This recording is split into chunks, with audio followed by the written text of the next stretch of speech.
Deep in remote forests and mountains, oppressive silence often hides danger.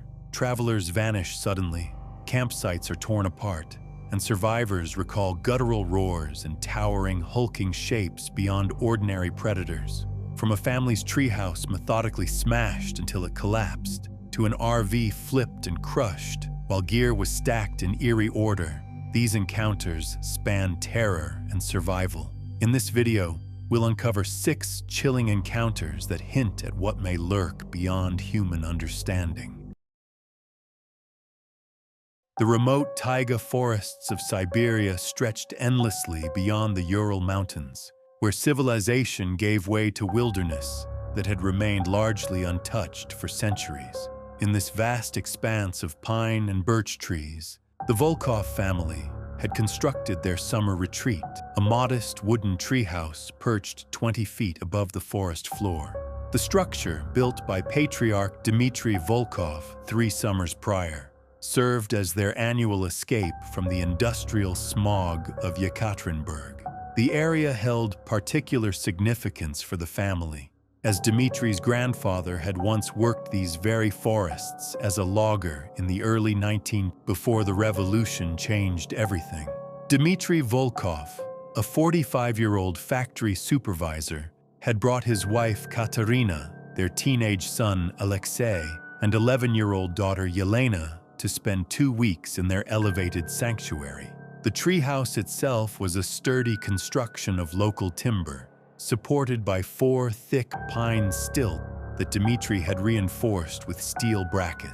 A rope ladder provided the only access, which they pulled up each night for security against the region's known bear population.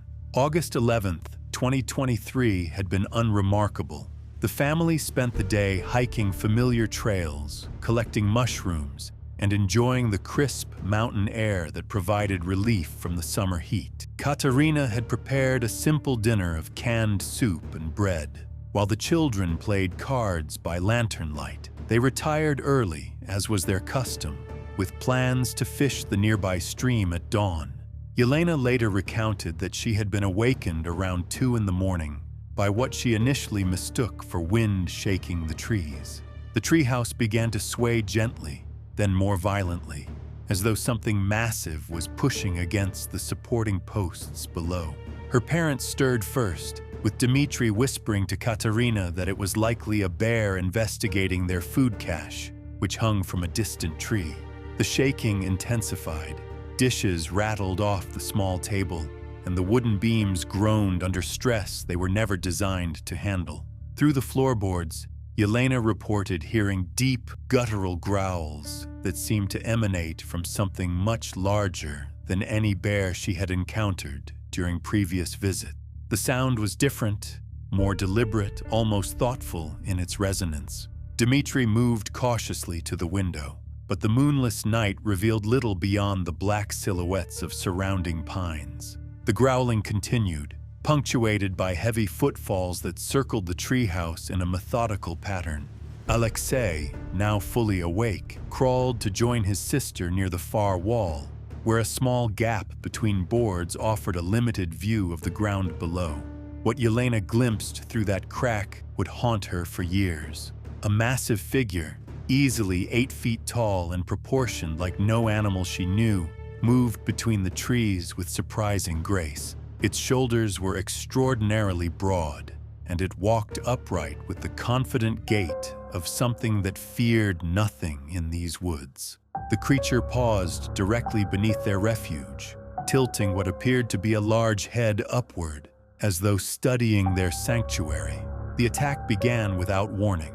The entire structure lurched as something struck the northeastern support post with tremendous force. Splinters of wood exploded outward, and the treehouse tilted at a dangerous angle. Katerina grabbed both children, pulling them toward the center of the room as Dmitry attempted to secure their emergency radio. Another impact, this time against the southwestern post, sent their lantern crashing to the floor. The methodical destruction continued for what Yelena estimated as 20 minutes, though terror may have distorted her perception of time.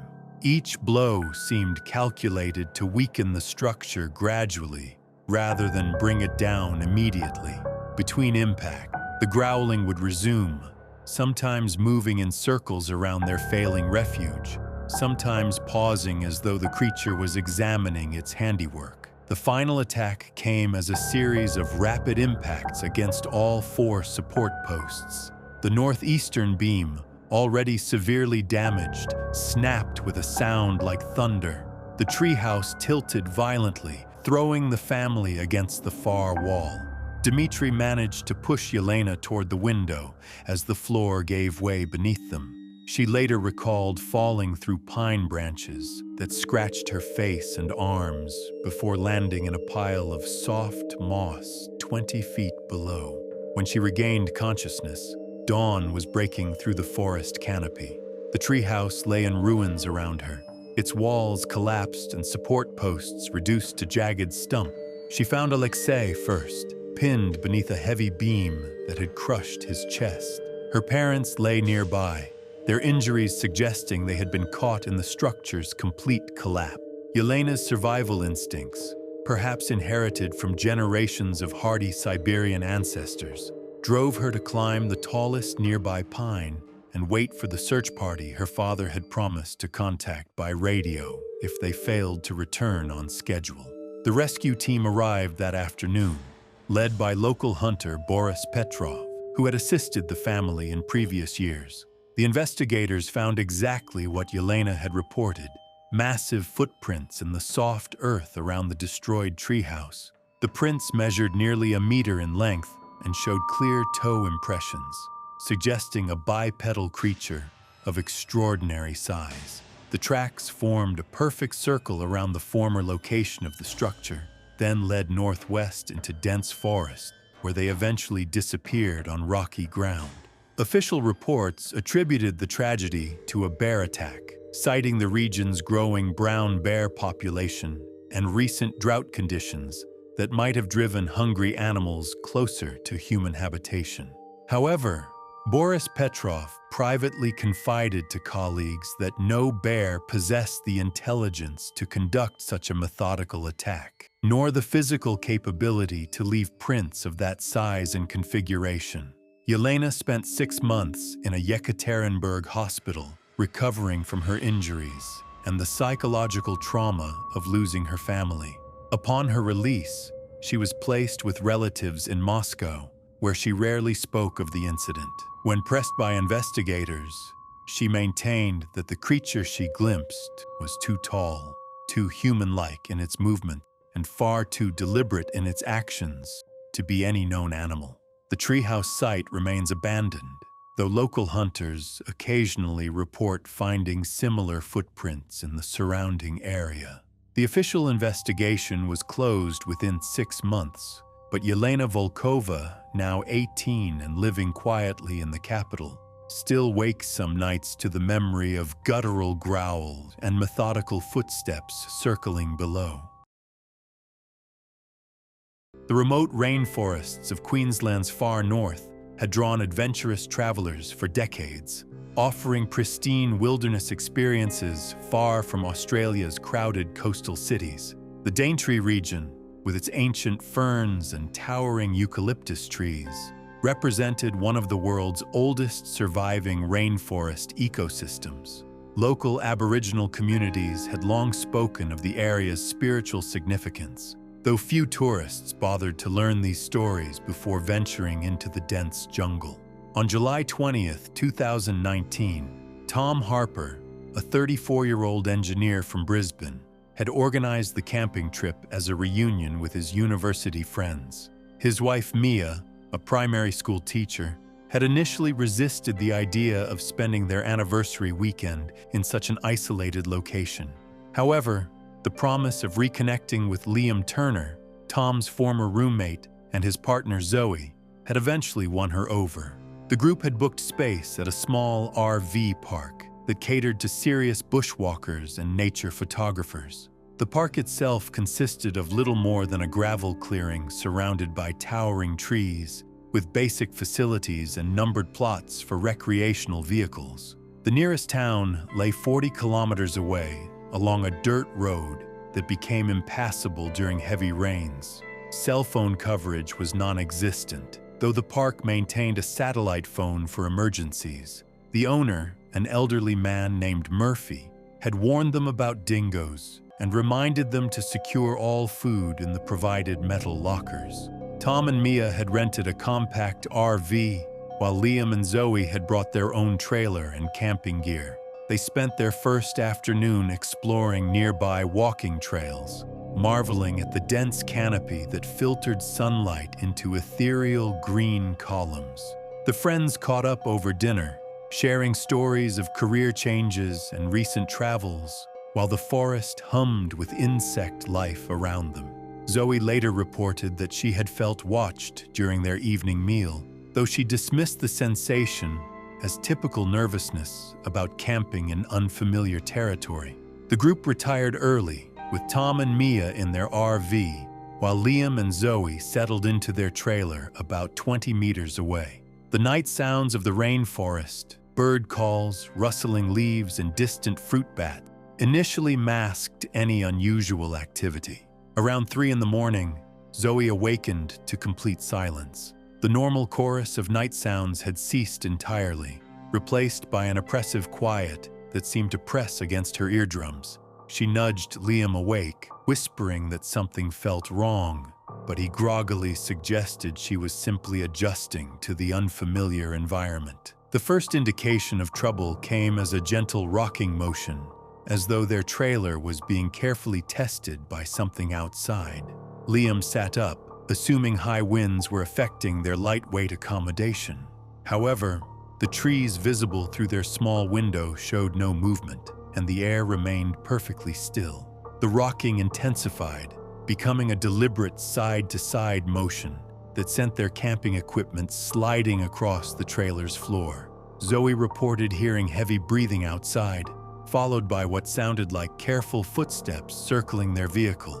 When she peered through the curtained window, she glimpsed a massive silhouette moving between the trees with surprising stealth. The attack on the Harpers' RV began simultaneously. Tom's panicked shouts carried clearly through the thin walls as their vehicle lurched violently from side to side. The sound of breaking glass and splintering furniture filled the night air, punctuated by Mia's terrified screams. Liam attempted to exit their trailer to help, but found the door somehow jammed or blocked from outside. Zoe described the creature she observed as impossibly large, easily 3 meters tall with shoulders that seemed designed for incredible physical power. It moved with the fluid grace of something perfectly adapted to the forest environment, never stumbling despite the darkness. Most unsettling was its apparent intelligence, as it seemed to understand exactly how much force was required to disable their vehicles without destroying them entirely. The attack lasted approximately 15 minutes before silence returned. Zoe waited nearly an hour before successfully opening their trailer door, which had somehow become unobstructed. She found Tom and Mia's RV completely overturned, its aluminum walls crushed inward. Liam's attempts to help proved futile. He had suffered severe chest injuries when their trailer was similarly overturned moments after the attack on their friends. By dawn, the campsite resembled the aftermath of a tornado. Both vehicles lay destroyed, but their camping equipment had been carefully collected and stacked in neat piles around the clearing's perimeter. Coolers, backpacks, and cooking supplies formed organized arrangements that suggested deliberate placement rather than random destruction. The massive footprints Zoe discovered measured over 60 centimeters in length, with clear impressions showing 5 distinct toes. The tracks circled the entire campsite multiple times before leading into the dense jungle, where they vanished among the thick undergrowth and rocky creek beds. Emergency services arrived 36 hours later, alerted by the park owner's scheduled radio check. They found Tom, Mia, and Liam dead from crushing injuries consistent with enormous physical force. Zoe had survived by remaining hidden in the forest until the rescue team's helicopter appeared overhead. Official investigations concluded that a large crocodile or feral buffalo had somehow wandered into the campsite, though neither species typically ventured so far from water sources or exhibited such systematic behavior. Local Aboriginal elders privately suggested the group had encountered something far older and more territorial than any conventional wildlife. The RV park closed permanently 6 months later, with Murphy citing insurance difficulties and declining bookings. Zoe Turner relocated to New Zealand, where she rarely discussed the incident except to emphasize that whatever stalked them that night possessed an intelligence and patience that no known animal could demonstrate.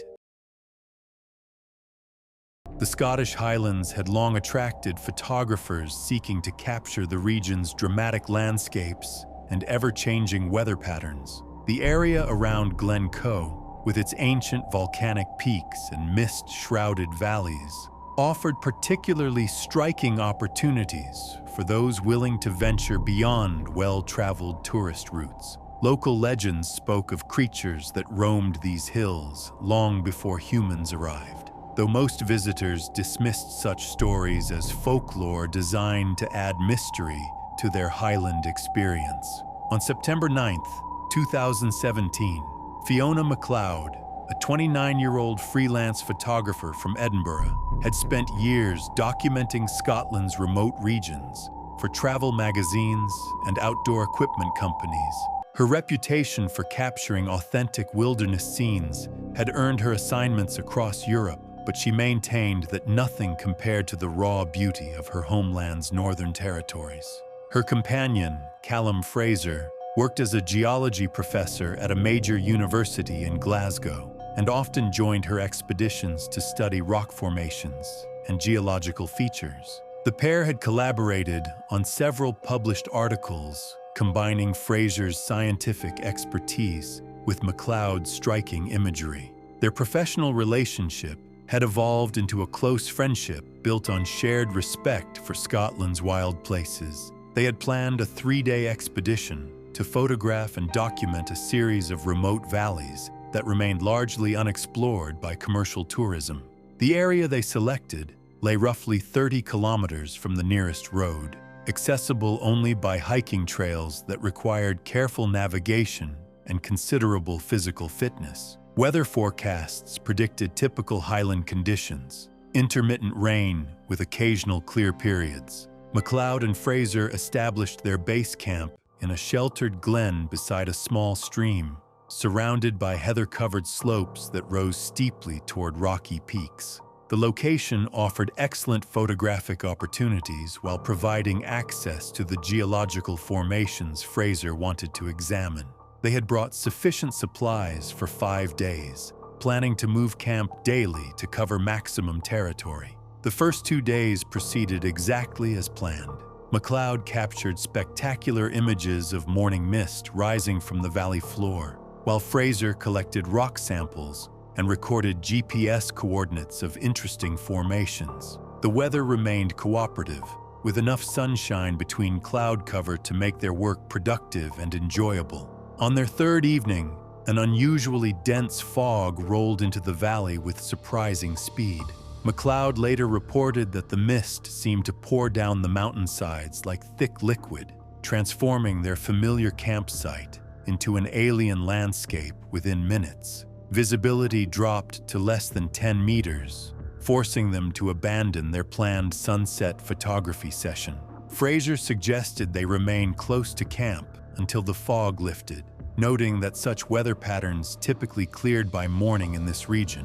They prepared an early dinner and retreated to their individual tents, planning to resume work at dawn. The fog seemed to muffle all sound, creating an eerie silence that neither photographer nor geologist had experienced in years of highland expeditions. Around 10 o'clock, MacLeod heard heavy footfalls somewhere in the mist beyond their campsite. The sounds were too regular and deliberate to be caused by rolling stones or shifting scree, yet too heavy to be produced by deer or other local wildlife. She called softly to Fraser, asking if he had heard similar noises, but received no response from his tent. The footsteps circled their position with methodical patience, never approaching close enough for McLeod to see their source through the impenetrable fog. Occasionally, she heard deep, resonant breathing that seemed to come from something much larger than any creature she knew inhabited these mountains. The sounds suggested intelligence and purpose rather than random animal movement. Suddenly, rocks began striking the ground near her tent, not thrown randomly, but placed with careful precision to land just close enough to be threatening without causing actual damage. McLeod reported that the stones seemed deliberately chosen for their size and weight, creating sharp, cracking sounds against the rocky ground that served as clear warnings. Between the rock impacts, she glimpsed a massive silhouette moving through the fog with surprising grace. The figure appeared to stand upright, with shoulders far broader than any human could possess.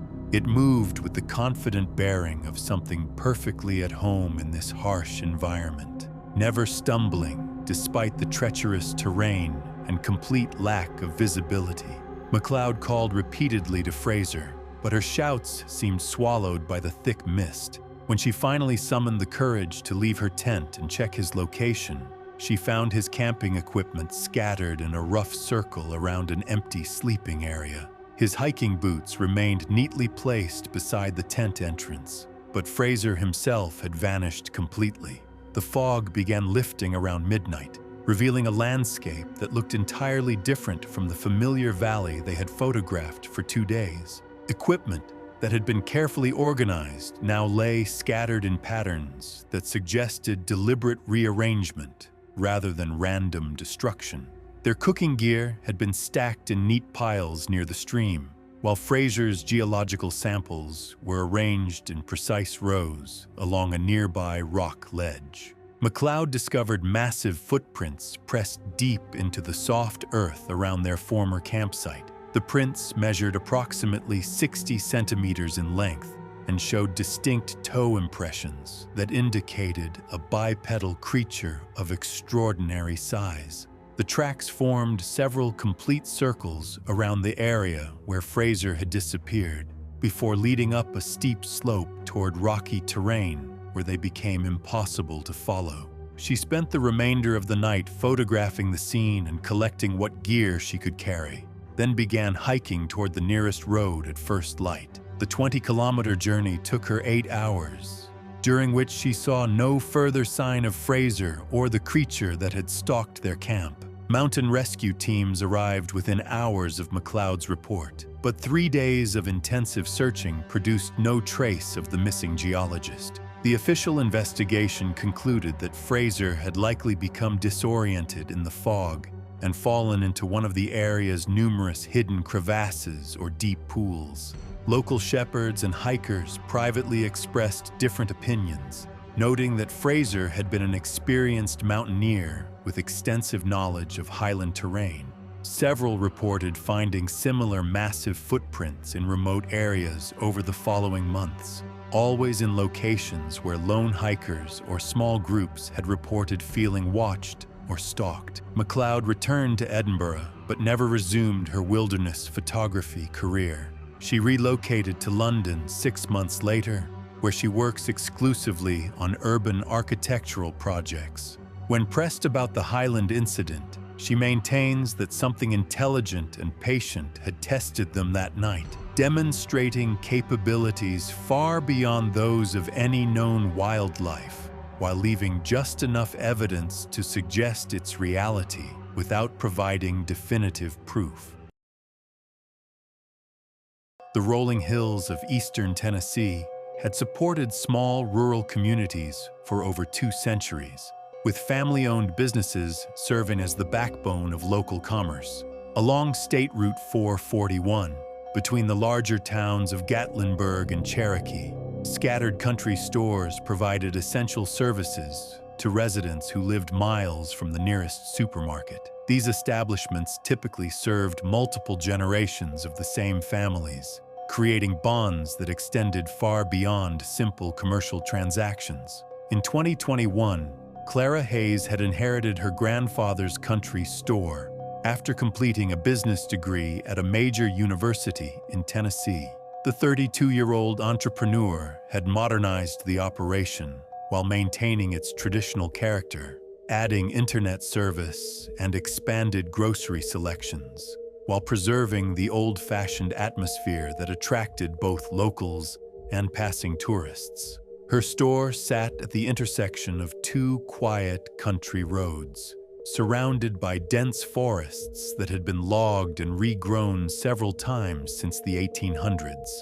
The building itself dated back to the 1940s, constructed of local timber and stone, with a wide front porch that served as an informal community gathering place. Hayes lived in a small apartment above the store, finding comfort in the familiar sounds of the rural night, owls calling from nearby trees, the distant rumble of trucks on the main highway, and the gentle creaking of old wood settling in changing temperatures. During her first 3 years of ownership, Hayes had never experienced anything more troubling than occasional shoplifting by teenagers or disputes over credit accounts. The store's isolated location actually provided advantages, as break-ins were virtually unknown in an area where neighbors watched out for each other and strangers were immediately noticed. The unusual incidents began on Tuesday evening, September 28, 2021.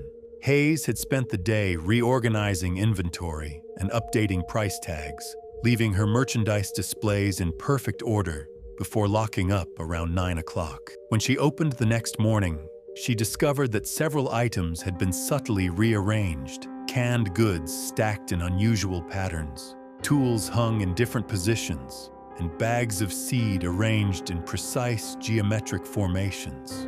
Hayes initially assumed she had forgotten details of her previous day's work, though the arrangements seemed oddly artistic for simple reorganization. She mentioned the incident to her assistant, Brenda Morrison, who suggested that perhaps vibrations from passing trucks had shifted lightweight items during the night. The rearrangements continued nightly for the next week, becoming increasingly elaborate and impossible to attribute to natural causes. Merchandise was stacked in complex pyramidal structures that required considerable time and planning to create. Garden tools were arranged in radiating patterns around the store's central floor space, while bags of flour and sugar formed intricate circular designs that suggested both intelligence and artistic sensibility. Most unsettling was the complete absence of any apparent motive. Nothing was ever stolen or damaged. Security locks remained intact, and the building showed no signs of forced entry. Hayes installed motion-activated lights around the property's perimeter, but they revealed only empty parking areas and the edge of the surrounding forest. On the fourth night of incidents, Hayes decided to remain in the store after closing time, hoping to catch whoever was responsible for the mysterious rearrangements. She positioned herself in the back office with a clear view of the main sales floor, armed with a flashlight and her grandfather's old hunting rifle. Around midnight, she heard the soft sound of the front door opening, despite having locked it securely hours earlier. Footsteps moved across the wooden floor with surprising stealth, though the old building's creaky boards made completely silent movement impossible. Hayes watched from her hiding place as a massive shadow passed between the aisles, too large and oddly proportioned to be human. The figure moved with deliberate purpose, carefully selecting items and arranging them in complex patterns that demonstrated both intelligence and artistic vision. Hayes later reported that the creature worked with the focused concentration of a master craftsman, never rushing or making unnecessary noise. Most striking was its apparent familiarity with the store's layout, as though it had studied the location extensively before beginning its nocturnal activities. When Hayes finally summoned the courage to confront the intruder, she emerged from the office to find the store empty and the front door standing open.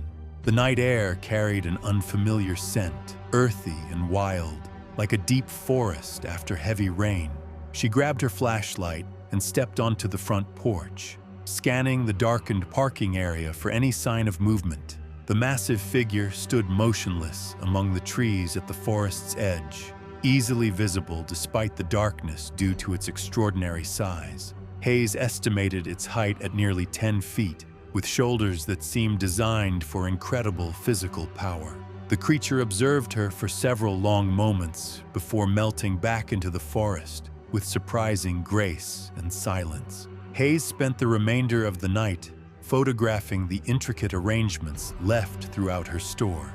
The patterns were far too complex and artistic to be created by any known animal, yet no human could have possessed the physical dimensions she had witnessed. She called the county sheriff's office the next morning, though she carefully avoided mentioning her sighting of the actual intruder. Deputy Williams arrived that afternoon to investigate the reported break-ins, though he seemed puzzled by the complete absence of theft or vandalism. He noted that the arrangements appeared almost decorative, as though someone had been playing an elaborate prank without malicious intent. Williams promised to increase patrol frequency in the area, but privately doubted that conventional law enforcement could address such unusual circumstances. The footprints Hayes discovered the next morning provided the most compelling evidence of her nocturnal visitor. Pressed deep into the soft earth behind her store, the tracks measured over 2 feet in length and showed clear impressions of 5 distinct toes. The prints formed deliberate arcs around the building before leading into the dense forest, where they disappeared among thick undergrowth and fallen leaves. Hayes documented the prints with careful photographs and measurements before calling Williams back to examine the evidence. The deputy admitted he had never seen tracks of such size or configuration, noting that no known wildlife in Tennessee could produce such impressions. He suggested contacting the state wildlife agency, though he doubted they would find conventional explanations for the phenomenon. The nightly rearrangements ceased after Hayes's direct encounter with the creature, though she continued to feel watched whenever working late in her store. Several customers mentioned seeing a large figure moving through the forest during evening hours, always at sufficient distance to prevent detailed observation. Hayes eventually installed security cameras throughout her property, though they never captured clear images of her mysterious visitor. She continues operating her family store, but now closes promptly at sunset and rarely remains alone in the building after dark. Local residents have grown accustomed to her strict evening schedule, understanding that some aspects of rural life resist simple explanation or conventional solutions. In 2020, the Colorado Rockies had served as a natural fortress for law enforcement agencies seeking to establish remote monitoring stations along the Continental Divide. These outposts, scattered across the high country at elevations exceeding 10,000 feet, provided essential communication relays and emergency response capabilities for an area covering thousands of square miles of wilderness. The stations typically operated with minimal staffing, relying on radio contact with regional headquarters and monthly supply runs via helicopter. Deputy Mark Collins had volunteered for the isolated assignment after 15 years of patrol duty in Denver's urban environment. The 41-year-old veteran officer sought the peace and solitude that mountain duty promised, viewing it as an opportunity to reconnect with the natural world while continuing his law enforcement career. His partner, Ranger Emily Hayes, brought extensive backcountry experience from her previous work with the National Park Service. Their station occupied a reinforced log cabin built during the 1960s as part of a federal communications network.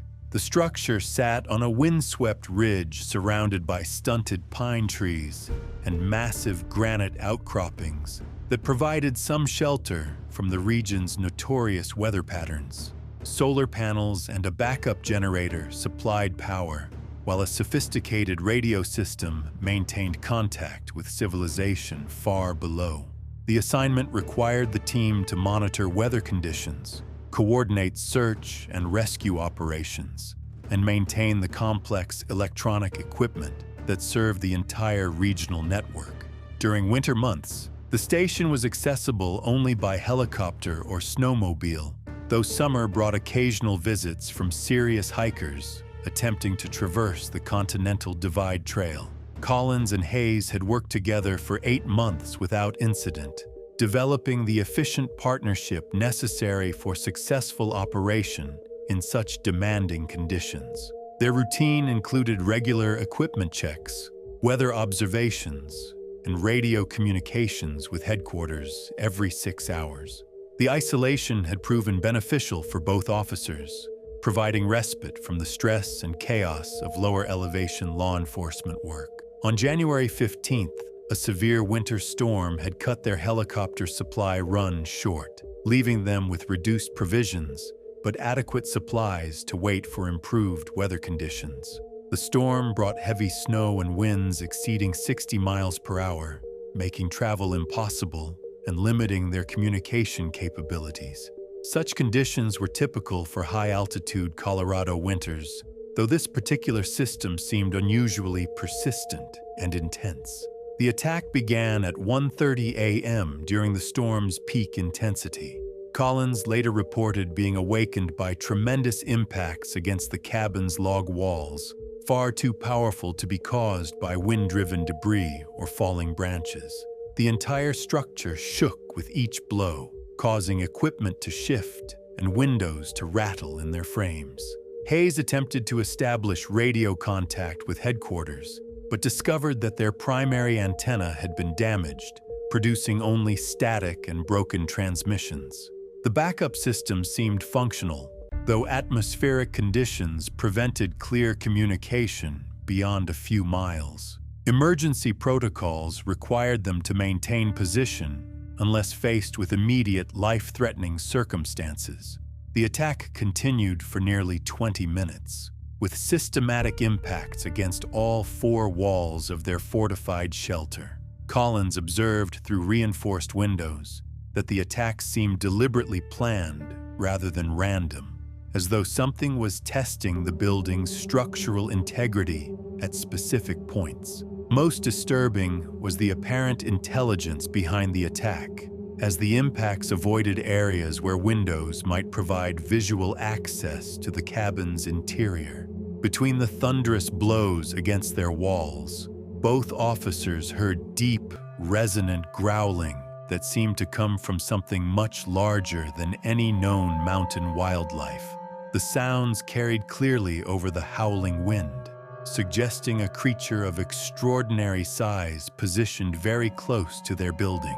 Hayes noted that the growls seemed almost conversational, as though their attacker was communicating with unseen companions.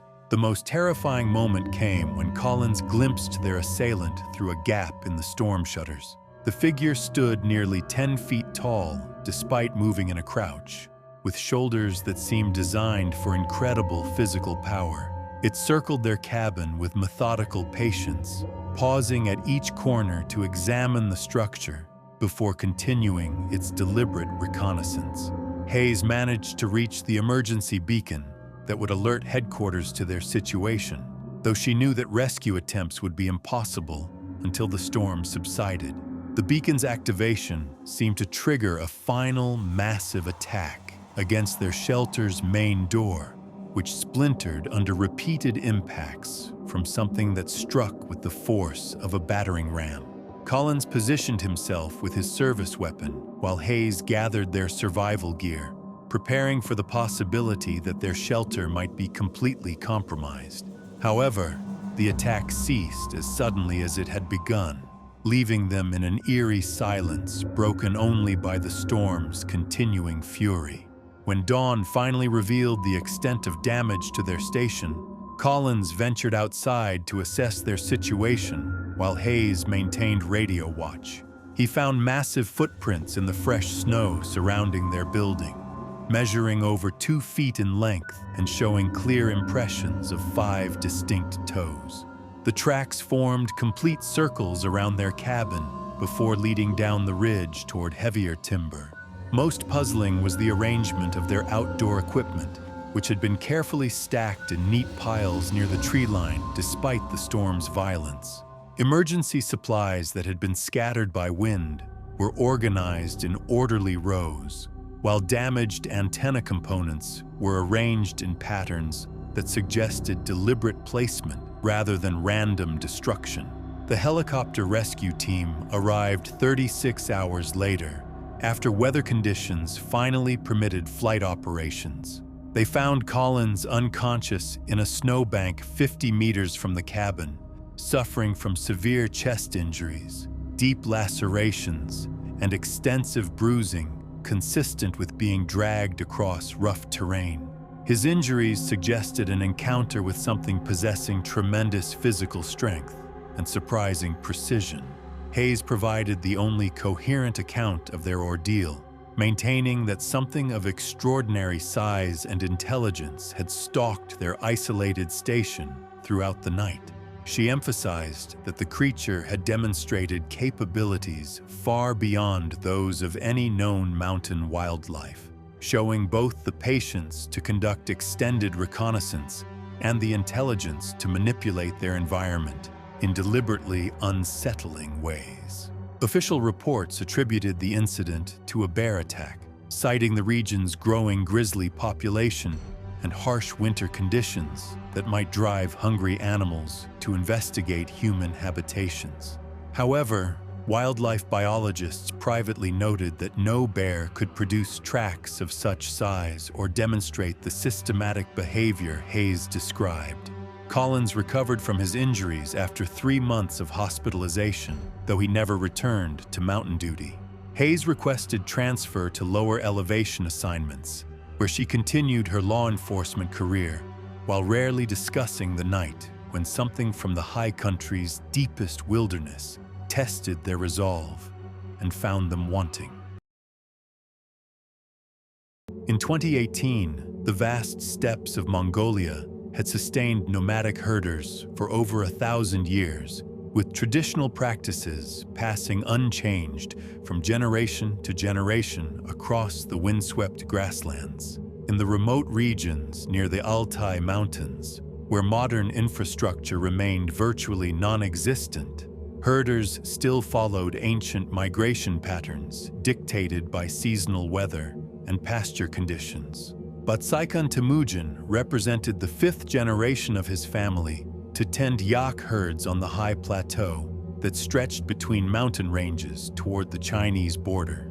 The 38-year-old herder had inherited traditional knowledge from his father and grandfather, learning to read weather patterns, locate water sources, and protect his animals from the wolves and snow leopards that haunted these remote valleys.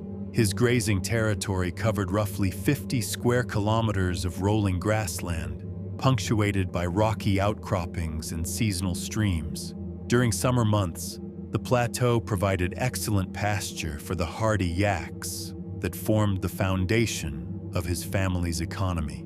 These animals, perfectly adapted to high altitude and extreme weather, supplied milk, meat, fiber, and transportation for communities scattered across thousands of miles of wilderness. But Saikan maintained 3 small shelters constructed of local stone and felt positioned strategically across his territory to provide refuge during sudden storms or harsh weather.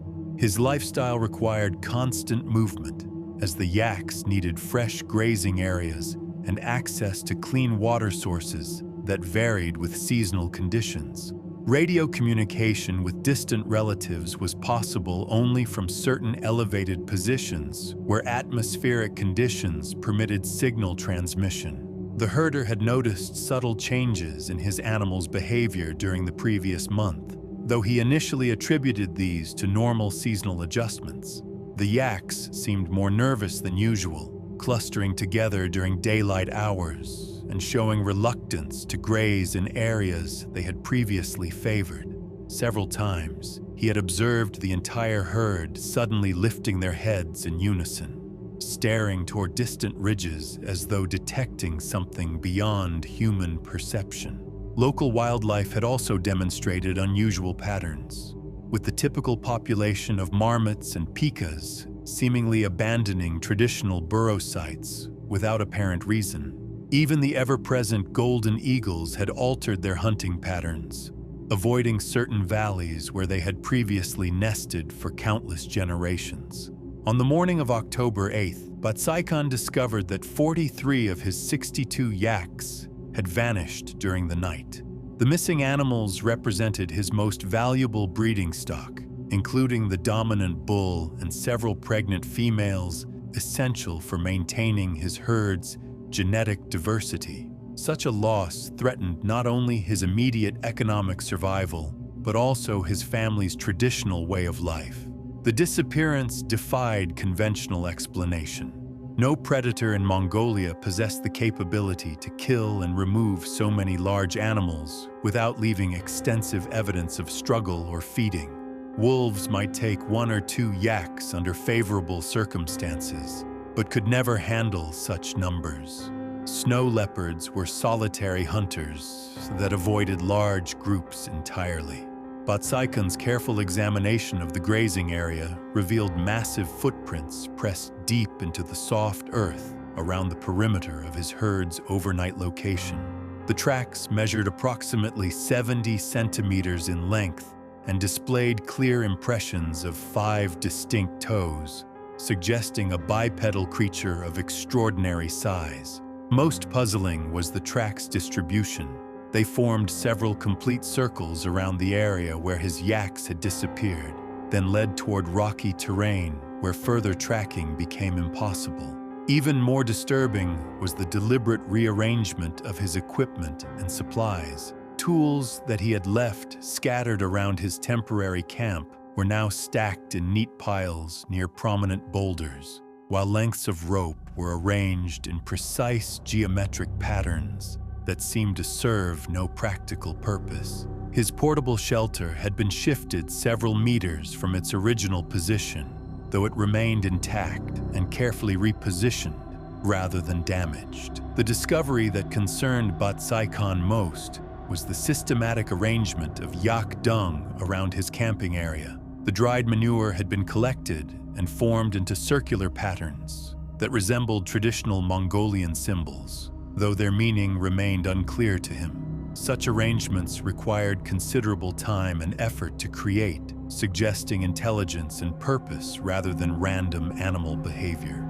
That evening, while searching for tracks that might lead to his missing animals, Batsaikan observed a massive figure standing motionless on a distant ridge, approximately 2 kilometers away. Even at such a distance, the creature's extraordinary size was clearly apparent. Easily 3 meters tall, with shoulders that seemed disproportionately broad for any known animal. The figure remained perfectly still for nearly an hour before disappearing into the rocky terrain with surprising speed and silence. Batsaikan spent 3 days following the mysterious tracks across increasingly difficult terrain, but the trail invariably vanished among granite outcroppings or wind-scoured areas where footprints could not be preserved. His remaining yaks showed extreme nervousness throughout this period, refusing to graze normally and clustering around him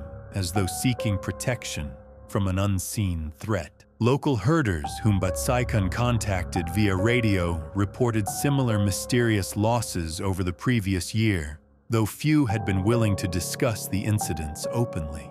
Traditional beliefs discouraged speaking about encounters with unknown creatures, as such discussions were thought to attract unwanted attention from spirits or supernatural forces. The regional government office in Bayan-Ölgi dismissed his report as likely wolf predation, though officials privately acknowledged that the described evidence did not match known predator behavior patterns. Wildlife biologists suggested that climate change might be altering traditional migration routes, causing confusion among both domestic and wild animals. Batsaikan eventually abandoned his traditional grazing territory, moving his surviving animals to areas closer to permanent settlements where other herders could provide mutual protection and support. His family's 1,000-year connection to the high plateau was effectively severed by encounters with something that demonstrated intelligence,